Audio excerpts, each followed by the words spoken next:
क्या आप मानते हैं कि मौत सिर्फ एक अंत है या यह एक भयानक शुरुआत भी हो सकती है जो झूठ और धोखे के पर्दे के पीछे छुपी हो। 25 जून 2025, गुजरात दंतिया गांव। ये वो तारीख है जब सेंधा भाई पटेल ने वो किया जो किसी पिता को नहीं करना चाहिए, अपनी 18 साल की बेटी चंद्रिका की चिता को आग देना। लेकिन क्या इस मातम के पीछे कोई गहरा राज छिपा था? पड़ोसी और रिश्तेदार ने पूछा वजह क्या थी, और उन्हें एक ऐसा जवाब मिला जिस पर देश अब आसानी से यकीन कर लेता है, हार्ट अटैक। समाज ने इसे स्वीकार कर लिया क्योंकि अब कम उम्र में ऐसी मौतें आम हो गई है। किसी ने सवाल नहीं उठाया। सबको लगा कि एक डॉक्टर बनने का सपना देखने वाली होनहार लड़की बस नियति का शिकार हो गई।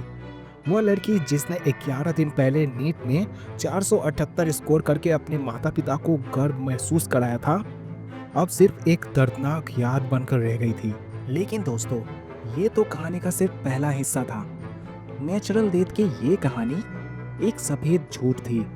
ये ट्रेजेडी सिर्फ 42 दिन बाद यानी 6 अगस्त 2025 को एक सरकारी दफ्तर में पहुंचे एक दस्तावेज से टूटकर बिखर गई। उस कागज ने दिखाया कि ये मौत नहीं बल्कि एक क्रूर हत्या थी। ये दिल का दौरा नहीं था, ये था अंधा जुनून, सनक और हक जताने की जहरीली सोच का नतीजा। यह केस बताता है कि कैसे अपने ही लोग जब दिमाग में शैतान को जगह देते हैं तो वो किसी की भी सांसें छीन सकते हैं। और आज की इस वीडियो में हम आपको बताएंगे कि चंद्रिका पटेल के साथ क्या हुआ था और उसके कातिल ने हार्ट अटैक का ये जाल क्यों होना। मैं हूँ विशाल और आप देख रहे हैं हार्ट अटैक का सच। 21 फरवरी 2025, पालनपुर, गुजरात। 18 साल की चंद्रिका नीट की तैयारी कर रही थी, एक डॉक्टर बनने का सपना लिए। शाम ढल रही थी। बस स्टैंड पर बस का इंतजार करते करते उसे मजबूरन लिफ्ट मांगनी पड़ी, और यही उसकी जिंदगी में एंट्री हुई 23 साल के हरीश चौधरी की। एक डिसेंट लड़का। बस स्टॉप से हॉस्टल तक का सफर महज एक राइड नहीं था, यह उन दोनों के लिए किसी पुराने कनेक्शन जैसा महसूस हुआ। नंबर एक्सचेंज हुए और जल्दी फोन कॉल्स और मैसेज गहरे प्यार में बदल गए। हरीश ने एक बात साफ बता दी, वो शादीशुदा है लेकिन पत्नी से अलग रहता है। चंद्रिका ने उसकी सच्चाई पर विश्वास किया और उसका प्यार और गहरा हो गया। दोनों ने साथ जीने मरने के वादे किए, दिन भर पढ़ाई और शाम को हरीश के साथ समय। चंद्रिका अपने जीवन के इस फैसले में बहुत खुश थी, लेकिन उसे पता नहीं था कि ये खुशी सिर्फ 3 महीने की मेहमान है। 5 मई को चंद्रिका नीट का एग्जाम देकर घर लौटी, लेकिन उसके पिता पूर्व सरपंच सेंधाभाई पटेल रूढ़िवादी थे। उन्हें पता चला कि चंद्रिका का अफेयर है और समाज के तानों का डर उन्हें सताने लगा। अपनी बेटी की खुशी से ज्यादा उन्हें झूठी इज्जत की फिक्र थी। चंद्रिका पर शादी का दबाव बनाया गया, उसकी पढ़ाई, कोचिंग सब रोक दिया गया। ताने और बंदिशों से तंग आकर 4 जून को चंद्रिका ने वही किया जिसका परिवार को डर था। वह हरीश के साथ भाग गई।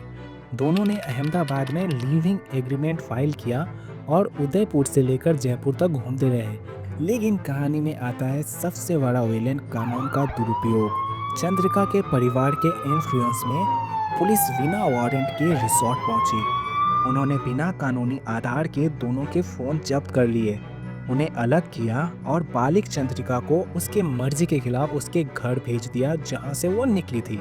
हरीश पर शराब के एक पुराने छोटे केस को उठाकर उसे जेल भेज दिया गया। 13 जून को पुलिस स्टेशन में चंद्रिका ने बार बार कहा, मुझे हरीश के साथ रहना है, लेकिन सेंधा भाई के दबाव में पुलिस ने उसे धमकी दी, अगर तुमने स्टेटमेंट नहीं बदला तो हरीश को फर्जी केस में हमेशा के लिए जेल में सड़ा देंगे। अपने प्यार को बचाने के लिए टूटी हुई चंद्रिका ने मन मारकर कह दिया, मैं परिवार के साथ रहना चाहूंगी। 21 जून को हरीश जेल से बाहर आया। उसका फोन रीसेट हो चुका था, लेकिन इंस्टा पर उसे चंद्रिका के मैसेज मिले, वो मुझे जबरदस्ती शादी के लिए फोर्स कर रहे हैं, अगर मैं नहीं मानी तो मुझे वो मार डालेंगे। ये थी उसकी आखिरी चेतावनी। उधर पुलिस हेवियस कॉर्पस की नोटिस लेकर सेंधा भाई के पास पहुंची। 27 जून को चंद्रिका को कोर्ट में पेश करना था। अपनी इज्जत और शान को बिखरता देख सेंधा भाई ने एक शैतानी फैसला लिया। उसने चाचा शिवराम और कजन नारायण के साथ मिलकर चंद्रिका को हमेशा के लिए खत्म करने की साजिश रची। 24 जून की रात तीनों ने मिलकर दूध में नशीली दवा को मिलाकर चंद्रिका को पिला दिया। रात 1:30 बजे जब सब सो रहे थे, सेंधाबाई ने उसी कमरे में दाखिल होकर अपनी ही बेटी का बेदर्दी से गला घोट दिया। सुबह उन्होंने आत्महत्या का ड्रामा रचा और फिर इज्जत की दुहाई देकर जल्दी जल्दी अंतिम संस्कार कर दिया ताकि पोस्टमार्टम ना हो सके। सेंधाबाई ने अपने कनेक्शन का इस्तेमाल करके फेक डेथ सर्टिफिकेट बनाया जिसमें डेथ का कारण हार्ट अटैक था। कोर्ट में डेथ सर्टिफिकेट पेश हुआ। हरीश की दुनिया पूरी तरीके से बिखर गई और केस को बंद कर दिया गया, लेकिन हरीश का दिल नहीं माना। उसने हार नहीं मानी और उसने पुलिस में शिकायत दर्ज कराई। जब पुलिस ने हरीश के मैसेज परिवार के सामने रखे तो शिवरान और नारायण टूट गए और उन्होंने पूरी कहानी बयान कर दी। पुलिस ने हत्यारों को पकड़ा, लेकिन सच ये है कि उस अपराध के लिए सिर्फ परिवार ही नहीं बल्कि वो पुलिसकर्मी भी जिम्मेदार थे जिन्होंने कानून को रौंद कर एक बालिग लड़की को उसी घर के हवाले कर दिया जहां उसकी जिंदगी छीन ली गई। चंद्रिका, उसके सपने सब मिट्टी में मिला दिए गए क्योंकि कानून परिवार के दबाव के बोझ तले झुक गया। हम सबको यह याद रखना होगा, असली इज्जत बच्चों की आज़ादी और खुशी को दबाकर नहीं होती। ये कहानी ऑनर किलिंग के उस भयानक सच को दिखाते हैं जहां झूठी शान एक जिंदगी से ज्यादा कीमती हो जाता है। एक आवश्यक सूचना, कहते हैं ना, बदलाव ही संसार का नियम है। अब से आपको इस चैनल में इसी तरीके के रियल स्टोरीज सुनने को मिलेंगे, सो स्टे ट्यून्ड।